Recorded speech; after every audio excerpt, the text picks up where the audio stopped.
السلام علیکم ورحمۃ اللہ وبرکاتہ۔ جی سید علی الحسن نقوی آپ کی خدمت میں حاضر ہوں جی۔ آج کی ویڈیو بنانے کا مقصد یہ ہے کہ ایسے تمام ہمارے دوست احباب، خاص طور پہ ایسے نوجوان جو بار بار رابطہ بھی کرتے ہیں، بڑا ذوق رکھتے ہیں، لیکن ان بیچاروں کو ابھی تک بنیادی معلومات تک ان کی رسائی نہیں ہو سکی کہ شیعہ سنی کہتے کس کو ہیں۔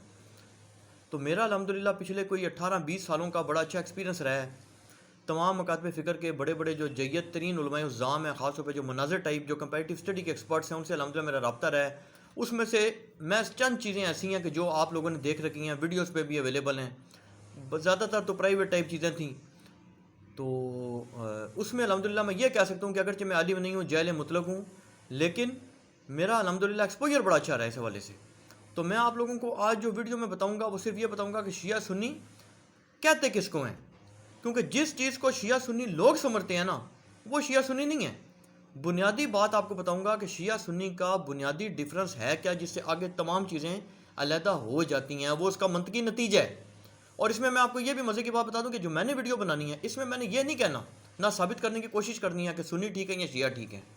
جو مرضی ٹھیک ہو، اس سے ہمارا کوئی سروکار ہی نہیں ہے اس ویڈیو میں، وہ آپ لوگ خود تحقیق کر لیجئے گا۔ میرا بتانے کا مقصد صرف یہ ہے کہ ان دونوں کے درمیان فرق ہے کیا، ایک سادہ ترین آدمی کی زبان میں اور سادہ ترین لوگوں کے سمجھنے کے لیے۔ وہ یہ ہے جی کہ جو سنی ہیں، اگرچہ ان کے بھی فرقے ہیں اور فرقوں کے اندر فرقے ہیں، اور ان کی تعداد شمار سے باہر ہو چکی ہے، اتنے زیادہ فرقے ہو چکے ہیں، لیکن ان کی ایک بنیاد ہے جو کہ ان کو شیعہ سے فرق کرتی ہے۔ وہ یہ ہے کہ ہر سنی کا یہ موقف ہے کہ رسول اکرم صلی اللہ علیہ وسلم نے اپنے بعد کسی شخصیت کو بھی باقاعدہ امامت یا دوسرے الفاظ میں کہہ لیں کہ دنیاوی خلافت، یا جسے آپ کہہ لیں دنیاوی بادشاہت نہیں سونپی۔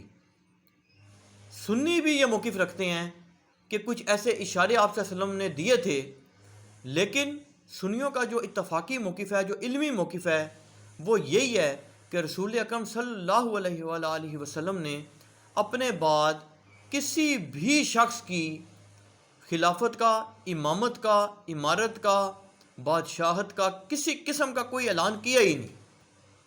اور پھر وہ یہ کہتے ہیں کہ رسول اکرم صلی اللہ علیہ وسلم کے بعد پہلے خلیفہ حضرت ابو بکر صدیق رضی اللہ تعالی عنہ تھے، دوسرے خلیفہ حضرت عمر فاروق رضی اللہ تعالی عنہ تھے، تیسرے خلیفہ حضرت عثمان غنی رضی اللہ تعالی عنہ تھے، اور پھر چوتھے خلیفہ حضرت مولا علی علیہ السلام تھے۔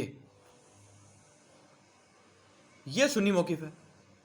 اور سنیوں کا موقف یہ ہے کہ یہ جو چار خلفائے راشدین تھے، ان کے بارے میں رسول اکرم صلی اللہ علیہ وآلہ وسلم نے پیشن گوئی فرما دی تھی کہ یہ جو پیریڈ ہے ان چار کا، اور اس کے اندر حضرت امام حسن علیہ السلام کی جو 6 مہینے کی خلافت راشدہ ہے، اس کو بھی حضرت علی رضی اللہ تعالیٰ عنہ علیہ السلام کے ہی حساب میں شامل کر لیا جاتا ہے۔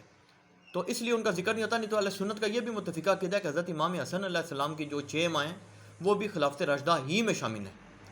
اس پہ حدیث بھی ان کے پاس موجود ہے۔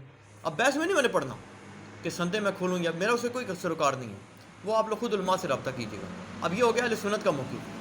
اہل تشیع میں اس وقت جب میں شیعہ کی بات کروں گا تو شیعہ کے بھی بے شمار فرقے ہیں، فرقوں کے اندر فرقے ہیں، بے حساب و بے کتاب بے شمار ہو چکے ہیں۔ جیسے سنیوں کا کوئی شمار نہیں رہا فرقوں کا، شیعوں کے فرقوں کا بھی کوئی عدد و شمار رہا ہی نہیں۔ لیکن اس وقت جب میں بات آپ سے کر رہا ہوں تو اس سے میری مراد اثنا عشری شیعہ ہیں۔ اثنا عشری وہ شیعہ ہیں کہ جن کی ڈومینیشن جو ہے اس وقت بر صغیر میں شیعہ برادری میں ہے۔ مجھے علم نہیں ہے ایگزیکٹ عدد و شمار کا، لیکن میں خیال ہے آپ کو شاید ڈھونڈنے سے بھی یہاں کوئی اثنا عشریوں کے علاوہ نہیں ملتا۔ انڈیا میں بھی ایسی صورتحال ہے، ایران میں تو حکومت بھی ان کی قائم ہے، عراق میں بھی یہ صورتحال ہے۔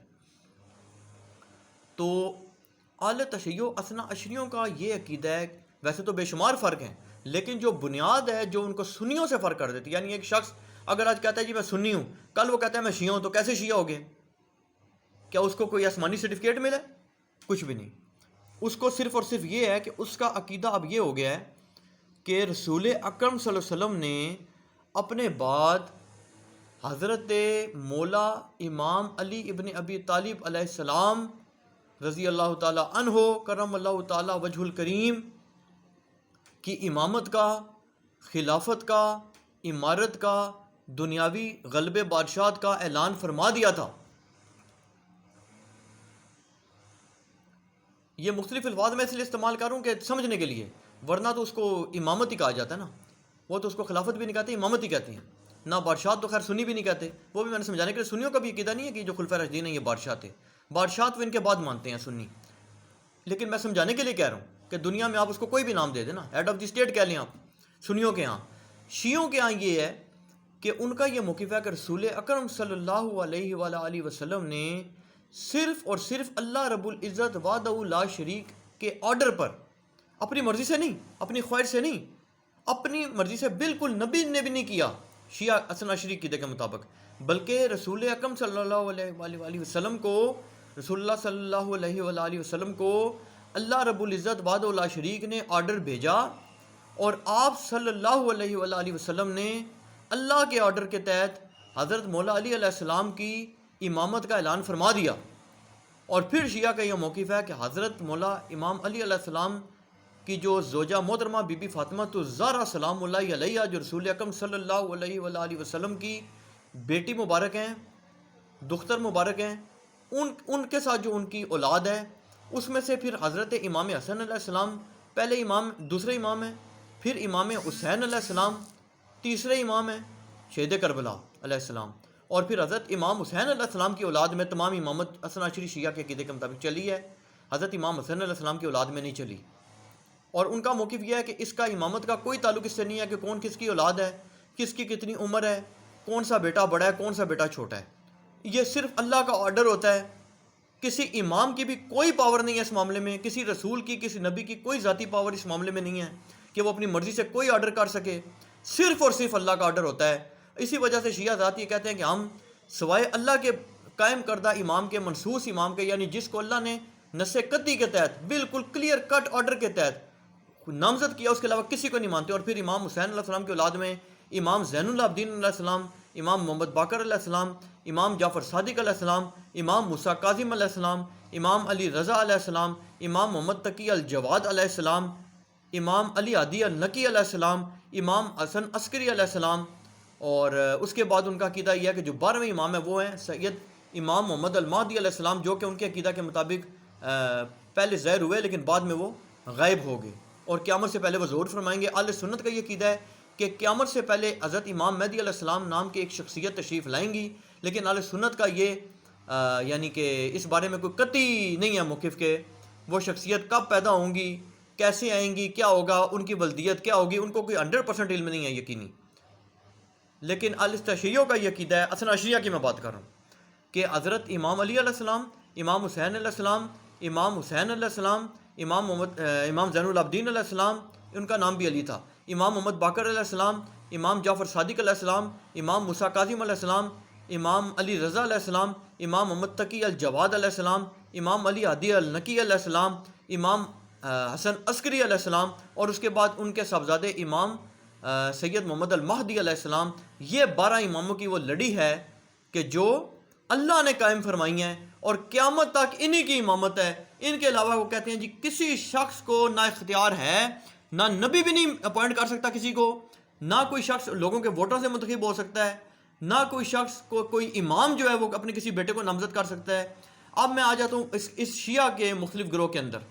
سنیوں کا تو موقف اس پہ اتفاقی ہے، باقی ان کے اختلاف کا یہ حادث صاحب ہی کوئی نہیں، وہ اگر ہم چھیڑیں تو میرا خیال ہے زندگی ختم ہو جائے گی، لیکن وہ اختلاف نہیں ختم ہونے۔ سنیوں کے بھی اتنے ہیں، صاف سی بات ہے۔ لیکن شیعہ، لیکن اس معاملے میں جو یہ والا عقیدہ ہے نا، اس میں جو سنی ہے نا جی، اس کا موقف ایک ہی ہے کہ اللہ نے کسی کو امامت نہیں دی منصوص طور پہ۔ ہاں رسول اکرم صلی اللہ علیہ وسلم نے اشارے دیے ہیں، اس میں بھی سنیوں کے یہاں بھی اختلاف ہوگا، لیکن بہرحال وہ یہ مانتے ہیں جی کہ باقاعدہ امام منصوص کسی کو نہیں بنایا، اور ہر خلیفہ نے ایک علیحدہ سسٹم کے تحت چناؤ ہوا ہے، یہ بھی وہ مانتے ہیں۔ لیکن وہ کہتے ہیں جی کہ اسی لیے ہوا ہے کہ کیونکہ اللہ نے کسی کو نامزد نہیں کیا، جب اللہ نے کیا رسول اللہ صلی اللہ علیہ وسلم نے بھی نہیں کیا، اور پھر اس کے بعد لوگوں نے پھر اجتہاداً جو ہے سارا کچھ کیا ہے۔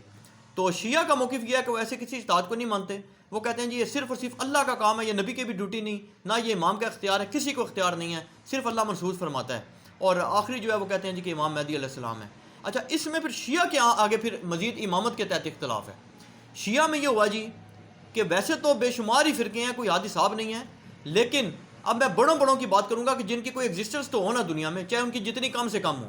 اگرچہ یہ حقیقت ہے کہ حسن عشری اس وقت ٹوٹلی ڈومینیٹنگ ہے، جو 12 اماموں کے قائل ہیں، ٹوٹلی وہ ڈومینیٹ کر رہے ہیں تمام دنیا میں. لیکن حقیقت یہ ہے کہ شیعہ میں اس کے علاوہ بھی بڑے گروہ رہے ہیں. ایک گروہ ہے شیعہ میں جو، یعنی میں بڑوں کی بات کر رہا ہوں، جو حضرت امام زین العابدین علیہ السلام ہیں، ان کے جو صاحبزادے ہیں، امام زادے ہیں حضرت امام محمد الباقر علیہ السلام، جو اثنا عشری عقیدہ کے مطابق 12 ائمہ کرام کی چین میں شامل ہیں. 12 ائمہ کرام کی جو چین میں نے آپ کو گنوائی ہے نا ابھی، اس میں وہ شامل ہیں. وہ مقدس نام حضرت امام محمد الباقر علیہ السلام کا. تو انہی کے ایک بھائی تھے حضرت سیدنا زید شہید علیہ السلام، امام سیدنا زید شہید علیہ السلام.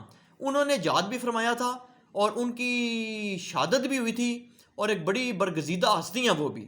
تو اثنا عشری شیعہ جو ہیں یہاں سے، اور زیدیہ کا ایک علمی اختلاف پیدا ہو جاتا ہے امامت کے عقیدہ پر. اب مجھے زیدیہ کے بارے میں 100% یقینی معلومات نہیں ہے کہ ان کا امامت کا عقیدہ کیا ہے، لیکن بہرحال زیدیہ اسی کو کہتے ہیں کہ جو حضرت سیدنا امام زین العابدین علیہ السلام کے بعد ان کے صاحبزادے امام زادے حضرت امام زید شہید علیہ السلام کی امامت کے قائل ہیں. اگرچہ مجھے نہیں علم، میری رہنمائی فرما دیں علماء اور میری رہنمائی فرما دیں محققین کہ زیدیہ امامت کا کیا تصور رکھتے ہیں. آیا وہ بھی اسی بات کے قائل ہیں کہ امام 100% منصوص من اللہ ہوتا ہے، یا وہ بھی کسی قسم کی کوئی اجتہادی رائے کے قائل ہیں؟ مجھے اس کا سچی بات علم نہیں ہے. ایک یہ اختلاف ہو گیا. اب زیدیہ کس کو امام مان رہے ہیں؟ امام زین العابدین علیہ السلام کے امام زادے حضرت سیدنا زید الشہید علیہ السلام کو. اثنا عشریہ کس کو امام مان رہے ہیں؟ حضرت امام زین العابدین علیہ السلام کے صاحبزادے امام زادے جو کہ خود امام ہے، حضرت امام محمد الباقر علیہ السلام کو. اچھا، یہ تو ہو گیا زیدیہ اور اثنا عشریہ کے اختلاف. اب نیچے جب چلتی ہے لڑی تو حضرت امام جعفر صادق علیہ السلام جو کہ بہت بڑی ہستی ہیں، اتنی بڑی ہستیاں ہیں کہ ان کے نام سے اثنا عشری شیعہ جو ہیں یہ اپنے آپ کو جعفری کہلاتے ہیں. حالانکہ 12 ائمہ کی لڑی ہے ان کی، لیکن یہ حضرات حضرت امام جعفر صادق علیہ السلام کی نسبت سے اپنی فقہ کی نسبت دیتے ہیں. بہت بڑی علمی ہستی تھے، شیعہ سنی کا اتفاق رائے ہے اس پر. تو حضرت امام جعفر صادق علیہ السلام کی کہ جو ایک صاحبزادے تھے، امام زادے تھے، بڑے تھے وہ عمر میں، ان کا نام تھا سیدنا امام محمد اسماعیل علیہ السلام. ان کے بارے میں تاریخ میں یہ آتا ہے کہ ان کی حیات مبارکہ میں بہت سے شیعہ حضرات کا یہ موقف تھا کہ یہ امام ہے، یعنی کہ حضرت امام جعفر الصادق علیہ السلام کے بعد امامت ان کو منصوص طور پہ حاصل ہوئی ہے. لیکن یہ حضرت امام جعفر صادق علیہ السلام کی حیات مبارکہ میں انتقال فرما گئے، وفات فرما گئے، وصال فرما گئے. تو ان کے بعد حضرت امام جعفر صادق علیہ السلام کے اثنا عشری شیعہ کے عقیدے کے مطابق جو منصوص من اللہ امام بیٹے ہیں، ان کا نام ہے امام موسیٰ کاظم علیہ السلام. لیکن ایک گروہ وہ بھی تھا جس نے یہ عقیدہ رکھا کہ جو حضرت امام اسماعیل تھے یہ فوت نہیں ہوئے، بلکہ یہ ظاہر ہوں گے بعد میں قیامت سے قبل غالباً. شاید میری یہ بات غلط تو اس میں بھی اسماعیلی اگر کوئی یہاں تو وہ میری اصلاح فرما دیں. یہ بنیادی ڈفرنس ہے جناب، یہ میں نے آپ کی خدمت میں پیش کرنا.